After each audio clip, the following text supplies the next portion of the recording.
the comment was I had this light on in the background, or these track lights on, in addition to these lights, and they're like, "Oh wow, it's nice and bright in your shed. Normally you look like you're in a cave." And I'm like,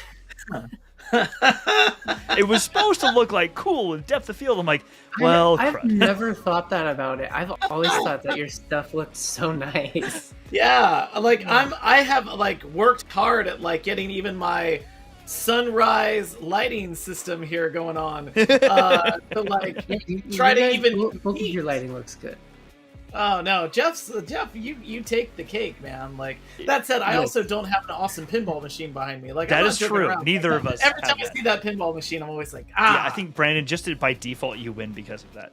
Yeah, I try. No, you also you also kind of win anyway because you run a comic book store. So like that's just that still sounds weird. It really does. Doesn't it? Yeah. It's awesome, but you're also like, wait, what now?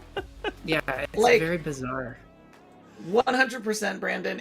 If we come down there, it'd be great to just visit. But if you would like an employee for the day, I would not have a problem with that. If I could do like pull requests and also talk to people about comics, I would not have a problem with that. Oh, that sounds super fun. Yeah, we'll do something. We'll make it work this time. Ryan and I were... You will know where to find me. Ryan and I were joking that, like, okay, you know what we need to do? We need to take a road trip before the next time that our company goes down to Vegas. The two of us are gonna take a road trip and just go down to see you, and we'll come down and we'll do the Kessel. And you even mentioned, Brandon, we'll do the Kessel chat from your store. Like, done. Yeah, done. So fun. Set up a table. I will break all of this stuff down and come down. It'll be fine. Yeah, that'd be awesome. Oh my gosh, it's so good to have you back here, Brandon. With Andor and like all this other stuff that's been going on lately, there's just so much goodness. I mean, I don't know if you both noticed it, but Brandon definitely did. But Monday, pretty sure it's Monday, is when Path of Deceit officially drops. Like, I know you have your early copy, you jerk. Yes. But like Path of Deceit and Phase 2 of the High Republic officially kicks off on Monday, which is it's super soon, and I'm not gonna be done with Path of Deceit in time, but I'm getting there.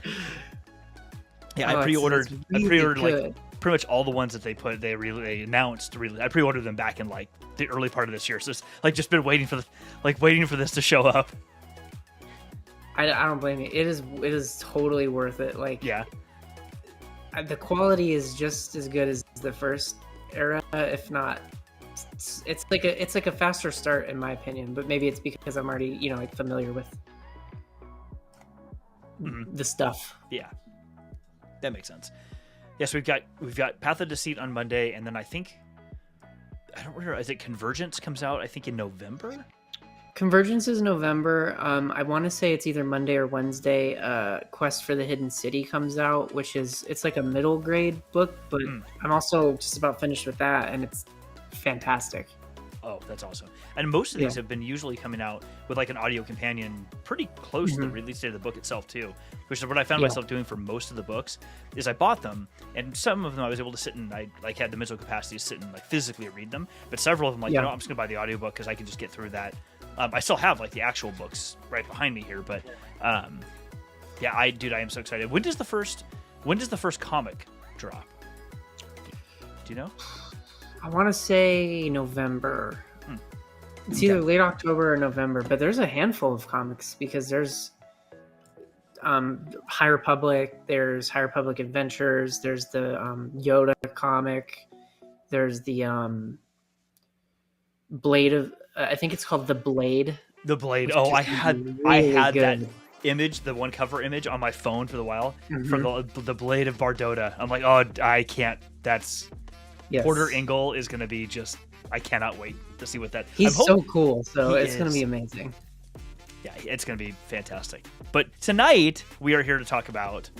Oh, literally anything we want to. But tonight specifically, we're here to talk about Star Wars Andor that dropped, episode number 4 that dropped this week. So anyone watching right now, thanks for being here. We'll get into the show in a second, but this is going to be a lot of fun. And I was able to avoid the spoilers. Like people were not just, hey, I'm giving you my review, here's my spoilers for Andor, but more people saying, oh my gosh, did you see this Easter egg? I don't know what most people were talking about, but I know the Easter egg that I saw when I finally watched it. We'll get into that in a minute, but it was so subtle. They just it was almost a throwaway, the one that I saw, and I was like, wait, what now? I had to like rewind it a couple times to see. Wait, what did they just say?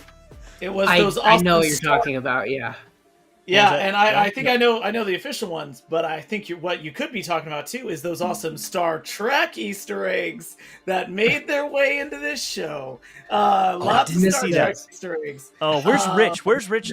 Hopefully Rich is here because he's gonna need this. Oh, I'm not joking around. I got 3 of them.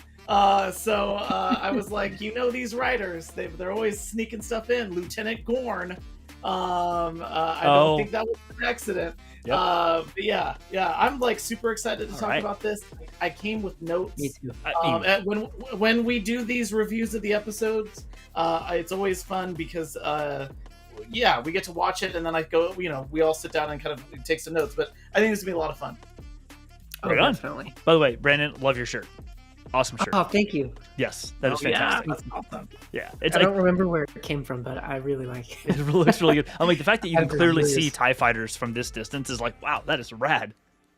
Yeah, it's like, all over the place. They're like all fighting and stuff. Shall we get started? Yeah, let's go. Let's do it.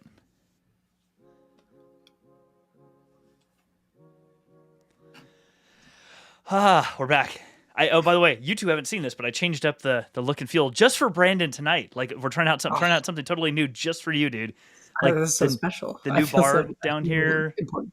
I mean, you're back, dude. You're like next to. No, honestly, you're the first guest that we ever had on the show, and you've been on as a guest more than anyone else, which is fantastic. I guess like an all-star. Yeah, dude. Yes, exactly. Wow, exactly. We That's got awesome. a little trophy. I love doing this with you guys. It's so fun. Seriously, we love having you, man. It's just cool to get a chance to hang out with friends and talk. I mean, everyone, people who have been here before or watched the show sort of know the backstory. But the shortest version, when we started the show, I had this idea, and I did like a thing once. I did one recording. It was kind of fun, and I happened to mention in a conversation to Ryan because we had just started working together, but we knew each other. And I said, "Hey, would you like to talk about Star Wars?" And he's like, "Yes, but we're in the heart of the pandemic, so we can't, and we're only like an hour and a half away from each other, if even that. So we're like, we can't physically hang out. So this just became the way that we would hang out at least once a week, not work wise, but personally." We would hang out, and so the fact that you got to come join us in that too is really cool because it's basically just friends hanging out and talking about Star Wars, which is my favorite thing to do, right? It's like the perfect way to like get ready for Friday. Absolutely.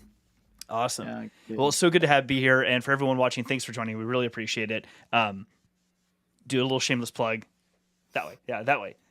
Subscribe. That'd be really cool if you'd like it. If you like the stuff, hit the likes and all the other things they tell you as a YouTuber. But yeah, tonight we're going to talk about Andor, episode 4 specifically. So hopefully everyone who's watching has seen 1, 2, and 3, and then specifically has seen 4. But I don't know if you've seen this yet, Brandon. Let's see if it works. There. Got the sound effect. That's useful. The sound Spoilers. Effect's great. This, not that we don't say it every time, but for everyone watching, there will be copious amounts of spoilers for Andor in general and episode 4. Yes. So if you haven't watched taking apart this episode in detail, like from open to close. So if you have not yet seen this, in fact, please like take the time now, be a part of our rewatch group that watches this time shifted. Again, hello replay crowd. But yeah, like we're gonna go through all of this episode. I think like point for point because this was a big pivot episode from the last 3. Like.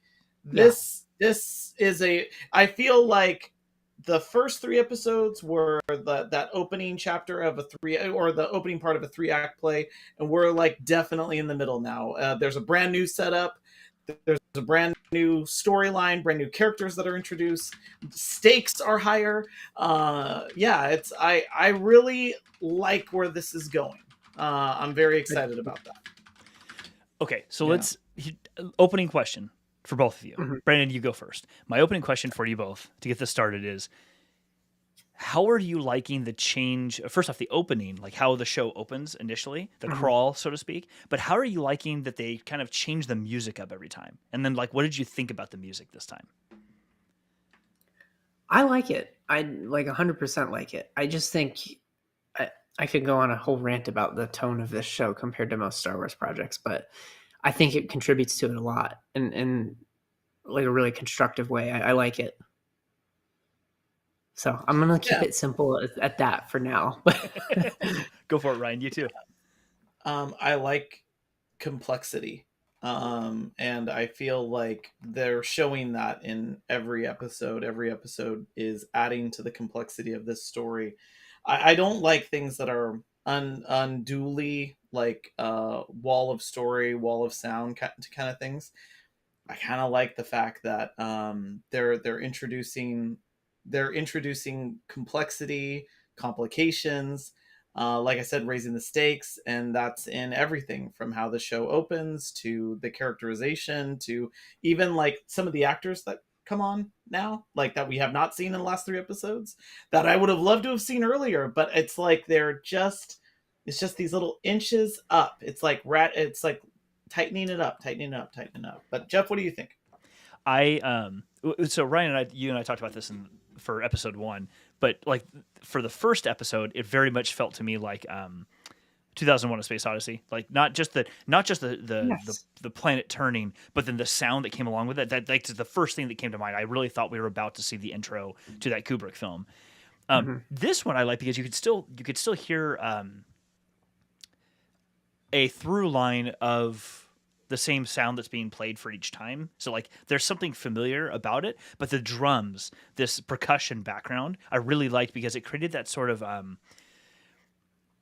it's like this interesting sound effect or sound that like story element that's portrayed with music where like we're not in the heart of a conflict yet, but we're on the precipice of it.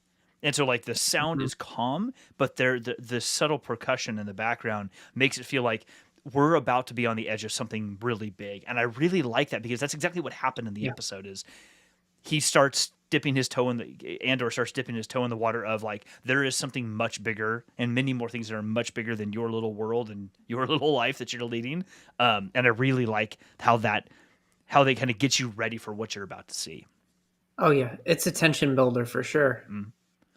Yeah, that's exactly what I felt like. Rising tension, but I mean that's this whole episode. Like and again, like you just get this feeling like the suspense is starting to go up. You know, Jeff, we've been kicking around in previous episodes. Like I kept saying, like, oh yeah, like this is going to be a political thriller, and those first 3 episodes weren't. Like it was very different. It was very much like felt very much like City of God kind of things. Like it felt like, or The Wire. That's what I remember. Like, oh, this is like The Wire. And now I was wrong, Jeff. I'd actually classify this as something I had not anticipated, which is is like a political thriller element, but it had all the tropes and even the music and everything was a spy thriller. And I was like, oh, why didn't I like expect this? Yeah. And that's like a genre of movie that I already love. So this has been great. This has been great. Like from the go, even with the little drum, it's raising those stakes, making adding that suspense. I'm not gonna lie, Jeff. I made a list of everything that I kept noticing was from other things that added to the ingredients of making this great. I love that. You're very prepared. I forget the right things. I just watched it actually like an hour ago because I was at work all day, so I just watched it. But I love that. Oh no, it's good to come in fresh. A couple of episodes that we've done this. Like I remember I came in without any notes, and then we went and we would focus in on still like these awesome things, and I was like most of the stuff I know we're not going to be able to cover. Like it's just that there was so much depth to this. Like I'm sorry if it sounds like I love this show, but I love this show. This is not one of those like middle of the road kind of like, I don't know, I hope it turns out better. Like no, from the go I've been liking this show. Yeah, I absolutely love it. I'm totally on board with you there. Like I didn't get to talk with you guys about the first 3 episodes, but it was totally justified that those 3 released together, I think, because to me it felt like a movie. It felt like a movie that was the first part of a trilogy. And it's just every step of the way. It's like it's so much more serious. It's so much more complex and deep than a lot of other Star Wars projects. It doesn't seem like it's trying to be like a fun popcorn show, like a lot of other stuff. It's like there's a lot of moments where I was like, "Whoa, they did that in Star Wars! Like they did that in a Disney Plus Star Wars show." Mm-hmm. It's really really good so far. It's they're definitely aiming it at a more mature audience, at adults, and not so much. Like I always picture like a 10-year-old watching this and having the best time ever, but it is so good. Yeah, I totally agree with you on that. I love the I've used the word raw before, but I like it's almost like a exposed nerve. Like there's something there's something sort of like on edge about the show at all times that, like you said, like a young kid might enjoy watching a show and wouldn't really understand those things. And honestly, I think that it might be end up being lost on a younger person, like a preteen or whatever, because there's some cultural and life experience background that if you have it when you watch the show, the things feel more emotional. And I think if you didn't have that experience, if you weren't old enough, it just may be lost on you, and the show probably wouldn't be quite as enjoyable. But there's something like a raw nerve about the show overall, and specifically this episode when we kind of open and they just jump right onto the ship with what is Stellan Skarsgård's character's name? I can't. Luthen. Luthen. Thank you. So when Cassian is on the ship with Luthen, and they jump to hyperspace, and they're interacting with each other. Something I observed, or at least I picked up on between the two of them, I'm curious if you two did, is as Andor was talking about, Andor is obviously, you used the word last time, Ryan, of like desperation. Like everything he's doing is almost like an act of desperation. Like he's almost like falling into situations and just trying to like run. He's leaning forward. He's just trying to run fast enough not to fall over. Like that's what it feels like. And so it's almost like he's trying to do that in this enclosed space of a ship. That's how he's behaving. And he's like, it's almost like a wave. His energy is like a wave just hitting like rocks and just crashing, because Luthen just goes with it and like it doesn't seem phased by it in any way, shape, or form. And Cassian's kind of like bouncing around, skittering around a little bit. His personality's kind of moving. Luthen just kind of stands there. He's and bleeding all over the floor. He's Yeah. not even stopping to handle the blood. His hands bleeding all over the floor, and he's even has to. Stellan Skarsgård has to stay, or Stellan skateboard. If you type it in, that's autocorrect. He tells him, "Hey, you're bleeding all over my ship." And he's one person is just letting the current take him, and the other person's fighting against the current, and you can see it's like the two personalities are clashing. Yeah, I I'm enjoy. really liking his character so far. Yes. Luthen. It keeps drifting out of my memory too, but yeah, no, he's very interesting. And we don't know. I just still don't think we know very much about him other than what this show has told us about him. Mm-hmm. I really enjoy that about his character, because it's a nice counterbalance to the nature of Cassian Andor that we've seen so far in the first 3 episodes. I really like that, because otherwise, if that same vibe had continued unfettered into more episodes, I feel like it would have gotten almost exhausting to watch after a little while. Like, okay, dude, I need. Like, you can't just keep running all the time. Like, we need to take a break and something else.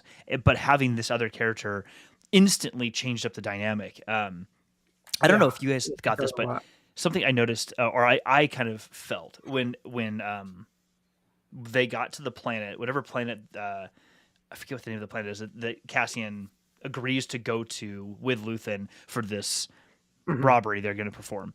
It felt like, I don't know if you guys remember this, in Men in Black, when Will Smith's character is first recruited, Tommy Lee Jones tells him all these things, brings him in, gets him all good to go, and takes him to the building. And Will Smith is like saying all these things to him about like, yeah, but respect. I want you to like respect me, and none of this calling me kid and all this. And Tommy Lee Jones just kind of listens to him like, you've been recruited. But then the instant like he gets in and opens the door, he goes, yeah, everything you think you know is like completely like you basically know nothing. And Will Smith is like, what? That's what that felt like to me. Like, I told you all the things you needed to know to agree to this, but then we get there and it's almost like, cool, now go. Like, you don't know what it was going to happen, and best of luck to you. Like, you don't know what you're walking into, and you just got to go figure it out now. It had that sort of like, I know what's happening. Sure you do. Oh, totally. Of course. Oh, by the way, here's this thing. Yeah, see it. Like, and oh crap, now I have no idea what I'm doing. Like, it wasn't quite that binary, but it kind of felt like that to me. No, it is. It's kind of Cassian has done nothing, especially from what we've been shown. His whole life is just running, and it's like Luthen is like a brick wall, and he's just finally run straight into the brick wall. That's like, you're going in a different direction, and that too bad. Like this is not, and I love that. I didn't expect it. I mean, in the first 3 episodes, he's running. Like it's mostly. It's a real ugly side of his character, almost just being kind of a dirtbag, doing whatever he needs to do, affecting whoever he needs to affect to just keep running. And then I kind of was picking up on the idea that that's kind of how the show was going to just be, is him running until maybe at the end. But I love this, that he just very suddenly is thrown into this whole other world of this rebellion, which is clearly what's forming. And they mention it by name a couple times, but he's just like, oh, there's other people who hate the Empire like I do, like very, very abruptly. I loved that. Oh yeah, there's like and this is where it's like tropes of the spy thriller. Which, I mean, I was like sitting here going like, oh man, like one of my favorite movies is Tinker Tailor Soldier Spy, and I love that movie. I'm already a big Gary Oldman fan, but there's always a thing with the handler and then their operative. And what I loved was when we got into that conversation, there was the move into, hey, like, here, use this med pack. And then it was like, okay, so, and it's the same thing that happened in the previous episode when the gun is on on Stellan Skarsgård's head, like it's like right there, and he's like just talking really calmly because he's really trying to tell him, hey, you only got a couple of options here. And then now they're back on the ship, and he's like, so you can go and you can work with me, you can you can run off and keep running, or you could kill me and take the ship.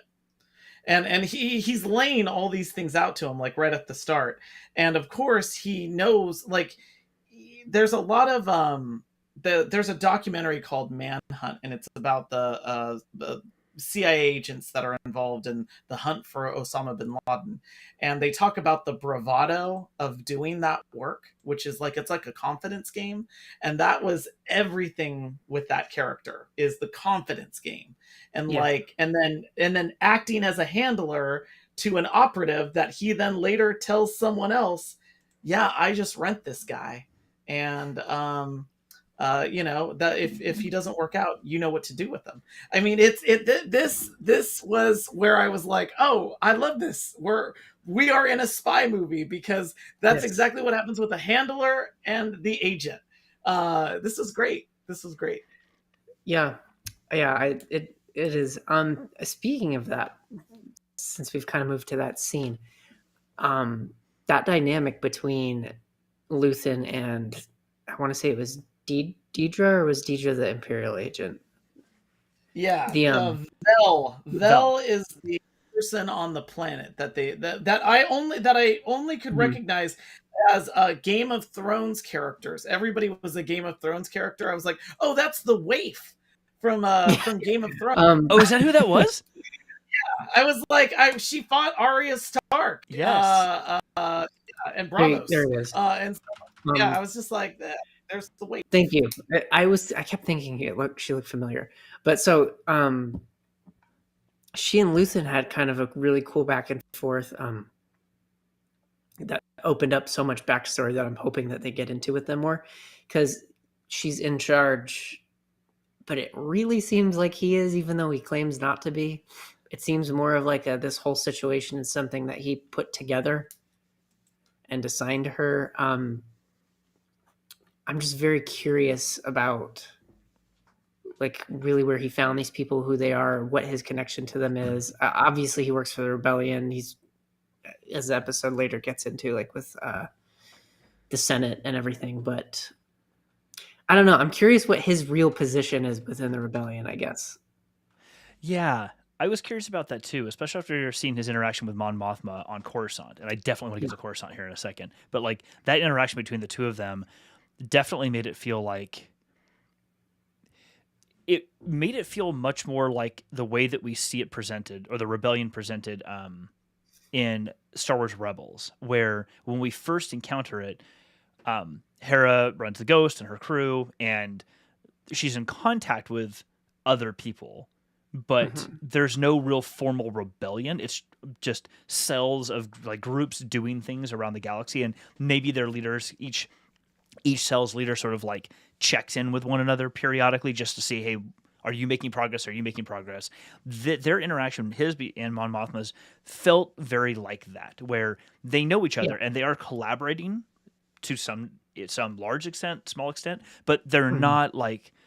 I didn't get the sense that they are partners necessarily, because the way that he described it to her was like, well, if I don't get money from you, then I'm just going to have to go get something else to do because I still got to get this done. So if you're not going to help me, I'm going to go do this thing. She's like, I'm going to help you, but just calm down, dude. And he's like, I can't. We got to get like, so that didn't strike me as in like, I worked for you or we're direct partners in this. It felt like we know of each other and we coordinate a little bit, but we're still doing different things. Yeah, there were a lot of moments like that where I feel like there was intentionally, but very unclear power structures. Like, who really is pulling the strings for these acts of rebellion? Who is he? Like, how high up does it go? Because first we're led to think he's this buyer, and then suddenly, actually, no, he's going to take Cassian, and then actually, he really works closely with this group of these people going to do this thing. Then suddenly he's in Coruscant and he's talking to Mon Mothma, who's a high up senator, but kind of like it's not as if he works for her. So it just keeps, they keep giving these little threads to pull on. Like how far up has this already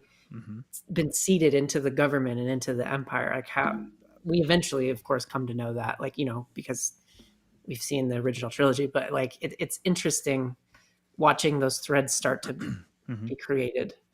Yeah, I totally agree. I did like because in most of like spy thrillers, and even in like Star Trek Deep Space Nine, they talk a lot about, obviously, you have to have your cells separated from any type of main, like if one cell's captured, they can't give up names that they don't know, right? And so I liked how everything was distributed. Like, there isn't a central power structure, because that's how things start like this. They start in whispers and in back rooms, and we're already on Coruscant. And so I'll call out another trope of spy thrillers is the secondhand shop. Secondhand shops always pop up in spy thrillers, because I don't know why. It's because the collectors collect more. They collect information, right? They don't just collect stuff, they collect information. And I was thinking of all of these movies like The Day of the Jackal or Patriot Games, where a secondhand shop is like the meeting place for a lot of these things.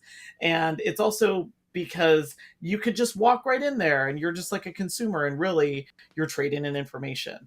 I loved all of that. I loved the tradecraft, if I'm using that term properly, the costuming, how he kept changing his costume and his mannerisms and how he was acting. And even when he walks her into the back, I honestly wasn't ready for how quick of a heel turn he would do to, are you with me or are you not? Yeah. I even loved he's talking to Cassian and he says, what's your name? And it's like, my name is Clem. Good, you're going to be Clem for the next 5 days. It's like all of this is very Tinker Tailor Soldier Spy. Like all of this is I loved that. I love the little elements of this, because of exactly what you said, Brandon. It sets up a lot of threads that as you start pulling, it opens up more and more and more. This was a great setting of the table type episode for a lot of things that I can't wait to see. Yeah, I'm actually kind of curious in that after the interaction happens with Mon Mothma and Luthen in the shop, in the like antiquity shop or whatever. After that interaction happens, when Mon Mothma gets back to her own apartment and runs into her husband, and her husband's setting the table for a dinner party, it says the names, like it says some of the names that are coming to the party. I was half expecting her to still have a front with him. Like, I'm going to hold a front with him because he's not actually part of the things that I'm doing. But her her response to him was very interesting to me. That like these people hate me. The Grand Vizier and all these other, like those people who are invited to this thing, they hate me. They don't like me. And that he's like, he's kind of just like, oh, just grow up. Like, they're fine. They're my friends. Of course my friends can come over. And I don't know, that whole interaction was very interesting to me. Like, their relationship is not that great of a relationship, is what it seems. Yeah, I'm very interested to know why we're learning about her marriage and her relationship, because that's something that has really never been discussed ever. Yeah. We don't, she's been in a lot of projects, but I'm curious if maybe, I don't know, like that's just yet another setup though. Like you guys were saying, that her husband is, who knows right now, but it's very interesting to see maybe what he'll end up being tied to in the long run. That's a good point, because when you bring a character like that into a show at this point in the story, there's a reason for it. They don't just do this typically for like, oh, cool, we'll just throw it in there so you see it. There's a reason that conflict occurred. Yeah, I'd be very interested to find out, like, if he's going to be part of a problem for her. I don't know. This is another. I wonder. Oh yeah, please. Sorry, go ahead. No, that's not. I was just saying, like, I really wonder what the purpose is. It's just like in the the first 3 episodes. Gosh, I can't remember. Oh, Bix. Bix's like boyfriend Tim. Never would have thought he would just turn on them that fast. And then now he's gone. But I'm wondering if it's that sort of a situation, or if maybe she finds out he's kind of an Imperial sympathizer type. Like, he clearly seems to be a little bit already. But no, I liked that a lot. There's just so many relationships they set up in one episode. It's really cool. It strikes me as almost I like that. I like the one thread you talked about where like maybe he's an Imperial sympathizer. It strikes me a little bit as in that interaction between in the Kenobi show between Bail and his wife's cousin, when that guy makes some comments and Bail said, there's people starving. He goes, oh, Bail, I didn't come here for your bleeding heart. I came here to eat your food. Like, it strikes me. I wonder if it's gonna be something along those lines where, like, because he's like, well, I'll sit at this. You got the side of the table where the boring people are at. I'm at the side of the table where all the fun people are at. It's like almost like Imperial sympathizer, but not like actively doing that. Just, this is just the world we live in. So just he doesn't tolerate her intolerance for the Empire, I guess. It seems like it's a very well-known thing that she's been vocal against. That's kind of, it seems like they were just alluding to that she's already in her position been extremely vocal against the Empire. Yeah, I could see that. Yeah. And that he knew that, and that he knew what he was doing. I liked watching it, but I was like, you jerk. No, because he knew what he was doing. Because she even said, like, I get your message. I know what you're doing. And he's basically forcing her hand to be like, we're inviting these people into our home. And this is another like kind of cool element of again, like a lot of really great this is where like the suspense is rising, because political thrillers like this really sell when it's not just your professional life that's at risk, it's your personal life, and maybe it's your family, but it's even worse if it's like a division in your household. And this is where I actually started, that was like one of my favorite scenes, because one, that made Mon Mothma like a legitimate real person. Like, she's got like she's got a husband and they fight. She isn't just someone who's like, many Bothans died to deliver us this information. Like she's got so much more depth now that she's trying to balance what she's trying to do in her career, because she's even saying like, these people hate, they're trying to stop all the things that I'm doing. She's trying to balance this stuff with the rebellion, with, I want to bring in this outsider, maybe that's Bail Organa. I want to, and then she's dealing with a rebellion, with this division in her home. And we talked a little bit about this in the early episodes, Jeff, which I think a function of the dark times is how you kind of it's the slow backslide into like fascism. Like Mm-hmm. it doesn't just happen overnight. And Yeah. the whole nature of it even happening in your household, husband and wife, brother, sister, like these divisions that can occur. I really enjoyed that because I felt like this is what's real. And that's I think what's great about Andor. It's that it's a hyper personal drama Mhm. at all costs. Like everybody's got skin in the game, and everybody has something to lose, and they all keep talking about it. Mm-hmm. Like Yeah. they're all. It's my neck that's going to be in your hands. Or when Mon Mothma says, "It'll be me that goes down first," or like everybody's got skin in the game, and it just keeps the tension just keeps ratcheting up. But yeah, I loved that scene, and that's what he was literally setting the table. And I thought, yeah, like oh, this is what this episode is. I have a question for both of you. Okay. I loved the production design of this. I loved Yeah. Mon Mothma's 1970s Buick that landed. I liked the sound design of everything. I Mhm. liked the ship that they're flying in right at the start. Was there anything that you all liked about just the production, the look of things? Brandon, go for it. I okay, yeah. I love the look of everything in this show because it feels like the show is almost holding a magnifying glass to the ugliest parts of the Star Wars universe, even when they're beautiful, like Coruscant and these beautiful places. But it's like if you really think back to a lot of the projects, most of them, how often do we really see the really like these intimate settings, like the inside of someone's home or their bedroom, Mm-hmm. or their personal vehicle? Like not very often.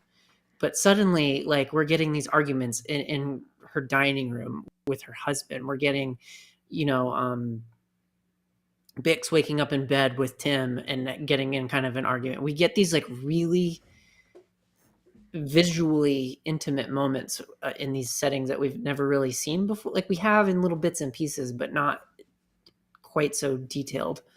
Um, I love that we see these really close shots of people really walking in these massive structures in Coruscant because, like in the prequel trilogy, we see Coruscant, we know it's full of big buildings, but they're always flying around it or in the temple. But suddenly, like, what's his name? Cyril? Mm-hmm. The Cyril. Yeah, that guy. Yeah. Cyril. Yeah. We see him walking like alone in this vast, empty, like apartment building into this dingy little door, and he finds, and it's just something visually about that. It makes Coruscant and places like it feel way more real than a lot of other projects Mm-hmm. have because you're just, it's like a magnifying glass. Like I've seen the vastness of Star Wars in every project. I've seen the planets and the big wide shots, but now we're seeing like these just little snippets of people's real lives and the sacrifices that they're making and in their personal relationships and in their homes. And like, I don't know, I love visually what they're doing with like those cues. Yeah. I noticed that specifically. I mean, about a lot of the places, but I noticed it specifically with Coruscant.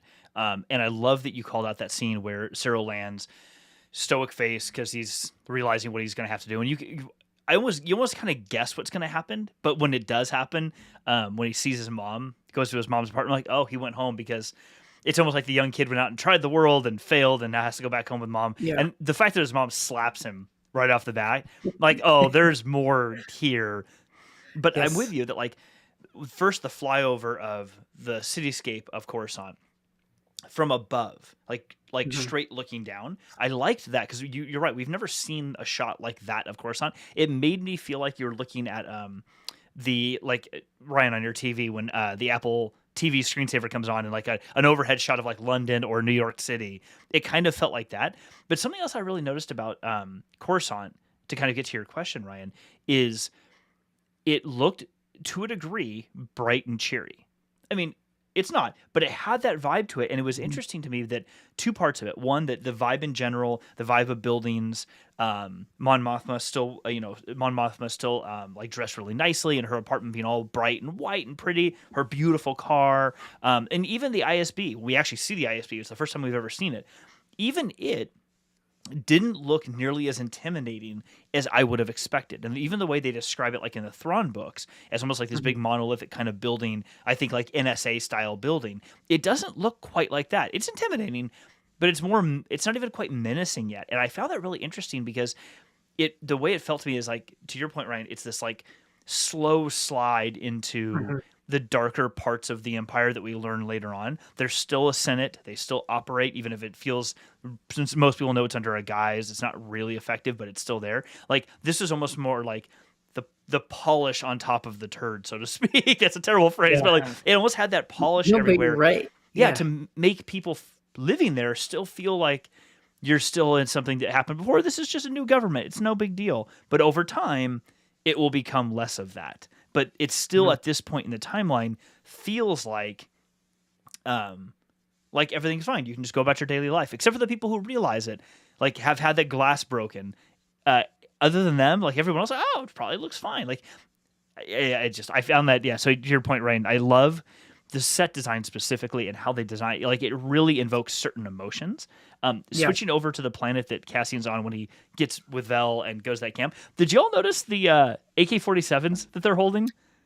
I'm curious about that. Yeah, I was too. I was like, wait, that's an AK. It doesn't have the brown stock, but that's an AK. But one of the things that triggered me, I don't know if this is why they did it, but it's because they're supposed to be sort of like pretending to be natives who are like herders or whatever else, or that maybe what they're doing is trying to make them in character by having not a typical blaster, but has something that feels more like militia based or whatever to protect themselves. I don't know, but yeah, I like that they're changing the scenes up so much as part of the storytelling. So we're seeing several different styles of, to your point, Brandon, environments that people live in. Like we've seen the planet that he was on previously, and it looked grungy and dingy and all that type of stuff. But then we go to this really beautiful, like the rolling hills of Scotland someplace, and they're living like in a yurt type farm. But then we go to this crystal clear, beautiful, pristine looking Coruscant, all within a couple minutes of each other. And I thought that was really interesting. I think so too. Yeah, no, I actually loved the dichotomy of those scenes because like you would be outside in like kind of the nature, dirt and grime, right? Like, and really like kind of the natural world, and these people are trying to fight for that. And then it would switch to Imperial, Security Bureau, and how all of that was antiseptic and white and black and gray. And I loved the look of those things compared with one another, even up to we don't have that many, we're trying to preserve our pain meds, so I'm sorry, this is gonna hurt, when he's getting his arm looked at. Clem, which by the way, there's a show called Toast of London, and every time I heard Clem, I think of Clem Fandango, every single time. But to the other storyline that's happening, you've got these 4 tracks that seem to be intersecting. You've got Cassian's storyline and where that's going, and then he's ending up with this little band of rebels. We are 7, as Vel says, which I immediately started thinking, oh, here we go, we're going to a heist. You've got what's happening with Stellan Skarsgård and all of the dealings that he's trying to do. You've got Mon Mothma and her just trying to get by. This was very like lambs for lions kind of a thing. And then the last thing is this ISB storyline, this Deirdre and what job she's trying to do. And I thought about the Monday, and Jeff, you were talking about this at like how there's nothing there, or like it's the mundane bureaucracy of fascism. We saw a performance review in this episode where he's like, we were wasting this time, we should be talking about this. It was so interesting to me that we were like watching this 4th storyline, which I'm sure Cyril will intersect with, which is this like bureaucracy of the security bureau. Mm-hmm. Like the bureaucracy of oh, hey, you did a good job with your quotas. I mean, I was sitting there going like, this is ridiculous. This is so silly, and they're taking it so seriously. Like everything is so serious. I liked it a lot though. I yeah, I liked love. that Oh no, a lot. I loved that. Because Okay, that's exactly cool. what I mean. Yeah. No, It- I mean it's silly how that bureaucracy is so important to make systems like Mhm. this work. Like, oh, you Yes. did good on your quotas. It shows a really weird side of fascism and just any kind of oppressive system where like the bad guys they're not just the guys on the front line with the gun. They're not just the stormtroopers and Darth Vader. It's also these guys, like making sure people meet their quotas on hurting people and oppressing people. Yes. That little speech he gives, I think how you talked about like this slow decline into a really fascist government where he's like, what do we do here? And everybody kind of answers him wrong. And he's like, we're healthcare providers. We find the virus and we seek it out and we get rid of it and we cure it. And we find these little viruses, no matter how big or small, before the virus has spread. And it's like, that's how that stuff starts. Like that's them, that's them silencing people and trying to snuff out these problems before they become a rebellion, before they become these big things. Like the big evil people it's not the people just piloting the Death Star. It's also these people who are trying to prevent it from ever even getting to that point. And I love that. And I love how lifeless like the ISB is. Like it's very clean and sharp, but there's no life. No, and I don't know. All of that together is just very like imagery is super dystopian. I love it. Yeah, I thoroughly enjoyed that little speech about the healthcare providers. It was one of my favorite things. What just dawned on me is you have to do two things in that fascist regime to get the bulk of people to support what you're doing, because they have to do it almost not blindly. They have to accept what they're doing, but you need them to kind of. It's almost like you accept until the point that you're here, and now we tell you what's really going on. Sort of like The Firm, the John Grisham book, The Firm. Like we get you in long enough, we bring you in as a lawyer, buy you a house, give you all this money, and then several years later, when your kids are in school and all this, then we open up the curtain and tell you, oh, by the way, you're working for the mafia. Like, but we don't do that for a while. And I thought it felt very much like that's what was happening here. Is you give them this bureaucracy that makes people feel satisfied with these minutia, like you hit your quota for a thing, and then you describe it in the way that you did. That is a very inhuman way, or I shouldn't say inhuman, very clinical way to describe what you're doing. You're taking care of a problem, and once the problem is done, you check the box. Good for you. We give you a connected rec. We give you a crisp high five, and now you get promoted, get a little tile on your badge, and like all these things are positive for you. You're so distanced from the people that it's actually affecting that you're just getting something taken care of. Sometimes you get your hands in there, but mostly it's this other thing. And I think that's interesting because it really does lead into these are the things that get to a point where even in 2 years, if you've been doing this in the ISB and you're finally confronted with what really is going on, there's no turning back at that point. Because at that point, it's like, you've been doing this for multiple years. You accepted it and you didn't ask questions. And now when you finally learn, it's like, sorry, you're already knee deep in the bureaucracy. Like you can't just say, well, I didn't know and I didn't want to. No, but that's how the system is designed. It's designed to kind of make you comfortably numb and not even realize that that's happening. So that when you finally are triggered out of that dreamy sort of state, you're like, oh crap, how did I get here? No, I think that it's little steps, little compromises that people make. And for these people, it's like their compromise is, oh, do you want to advance in your career? The greater the better you are at your job, which happens to be like oppressing people, the better off, the further you're going to get.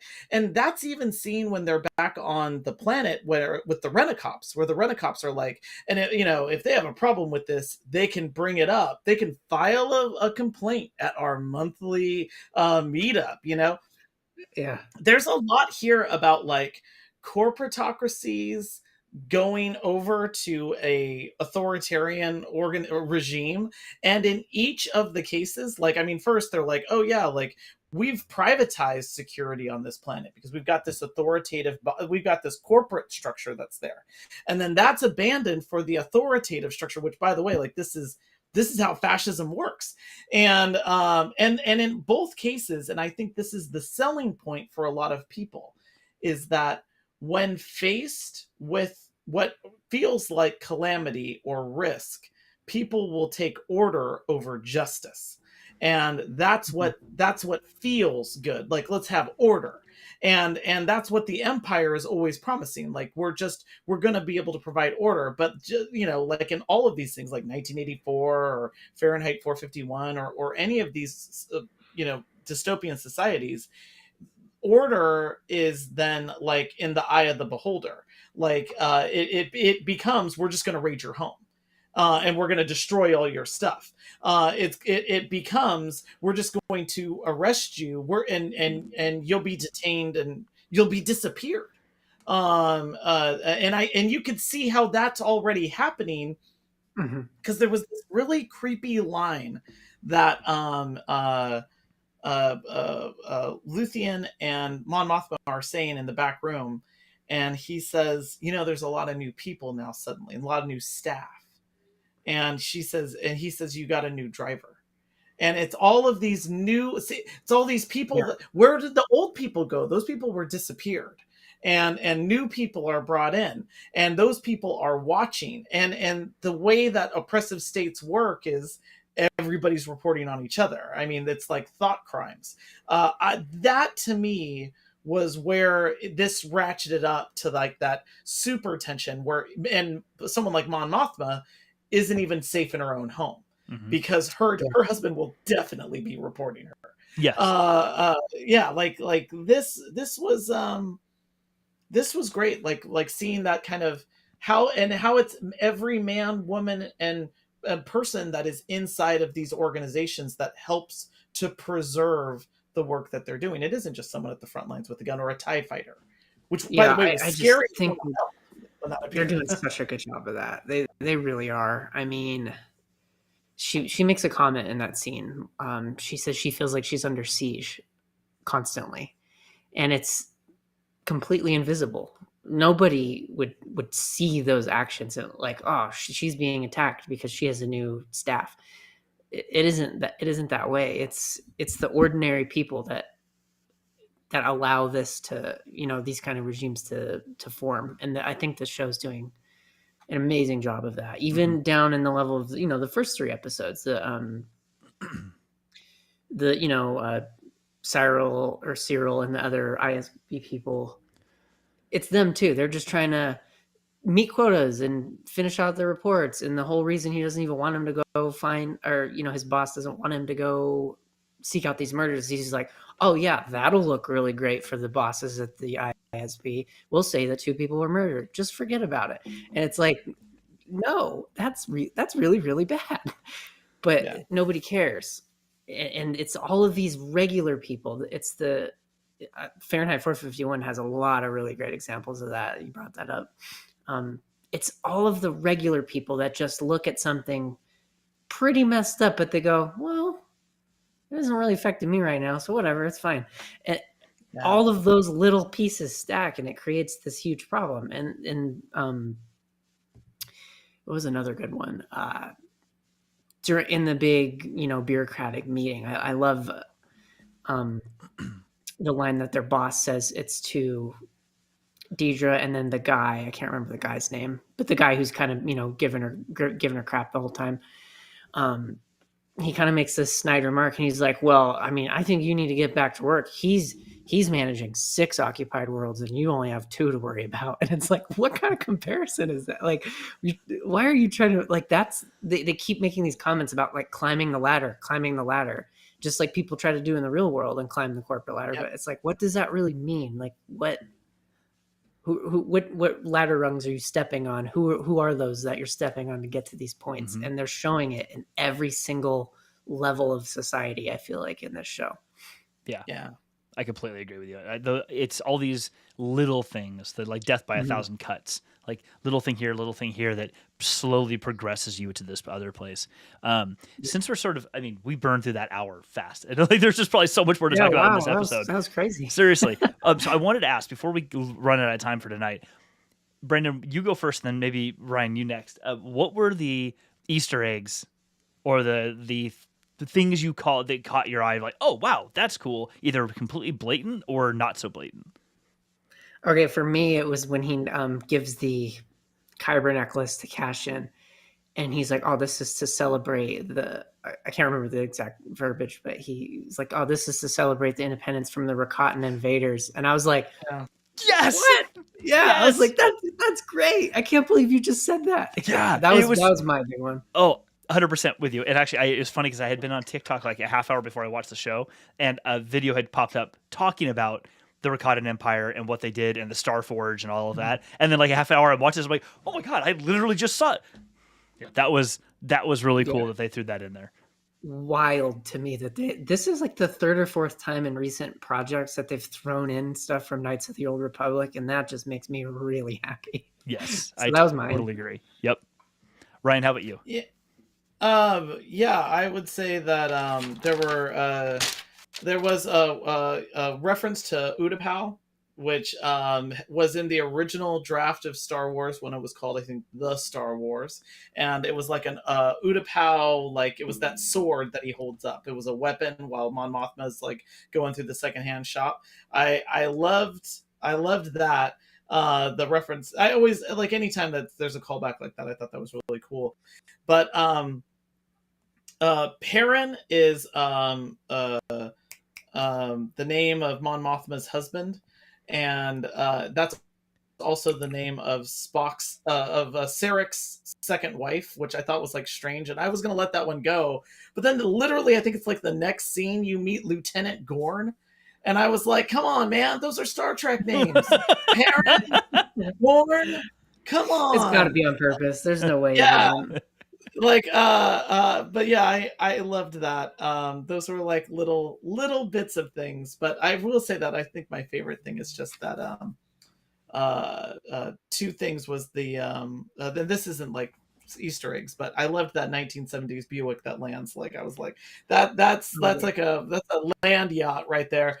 And then I loved how freaky that TIE fighter was that pops out. When she's like, get down, put in, and they get down and put, and then the TIE fighter just screams by. Yeah. I thought that was like so great, like because you don't normally see TIE fighters like that, and it's that freaky of a sound. Yeah, that was awesome. But Perrin and Gorn, come on, Star Trek. It was pretty good. Yep. I was with you. The same thing as you, Brendan. The ricotta. Like I had to pause it and was like, "Wait, what now?" I was blown away. I'm like, "Oh my gosh, please bring more of this." And I was seeing in my mind like, I want more nuggets like that. Mm-hmm. On the flip side, I also don't think they need to. I don't feel like they need to do anything with it. Like, cool that you mentioned it, but it doesn't need to be like, okay, now it's a thread you got to pull. You got to go talk about the Rakatan Empire someplace in the Star. Like, we don't need to. Like, it can just be a thing that's like, we acknowledge it's a thing and it existed 10,000 years ago or whatever, some long time ago. But you don't need to do an offshoot. Don't need to spin up a whole thing. Like, it can just be a thing that is mentioned. I hope they keep it like that. I hope they keep it to things like, this is part of our history and we're going to acknowledge it, but we don't have to do anything else with it because it's not playing. Yeah. It's not playing into the story we're telling today, and may not play into any story that we're planning in the future anyway. Mm-hmm. Yeah, I like that it makes it real again, in canon. Yeah, that does enough for me. Like if one day they decide to use that or the other little things they throw us, that's great, but also I'm perfectly fine with it, just being what it is, like just being like, oh, that's so cool. Even in canon Star Wars that happened. Like I love those little nuggets of information for sure. Totally. Yeah, it adds dimension. It adds like it pulls the universe together when it's not like siloed stories that all seem to be happening in the universe, but they all seem interconnected. Mandalorian did that really well, with like references to Life Day. Like that happens in I think the first scene of the first episode. The guy says like, I was hoping to get home for Life Day this year, and I was like, I love that. And we didn't need to have any more than that. It can just be like these really cool little things that are dropped in. Yeah, so I totally agree. Yeah, this has been awesome. I can't believe we blew through that hour. I looked up a second ago. I'm like, oh my god, like it has literally been 56 minutes. This is wild. But Brandon, dude, thank you so much for being back here, man. It's always a blast when you come on. I have the best time. Seriously, I freaking love talking about Star Wars with you guys. It's such a good time. It's fantastic. Well, listen, thanks everyone for joining. We really appreciate it. If you haven't subscribed before, please subscribe to that way. I have to always remember which way I have to point. That way. We love it. Join us we're here every week, 9 p.m. or catch us on Team Replay, whatever. But Brandon, dude, thanks again for being here. It's been awesome. Ryan, it's good to see you, dude. And we're gonna be out of here. We'll see y'all next week with more Andor, of course. Yes. Cheers, everybody. Bye, everybody.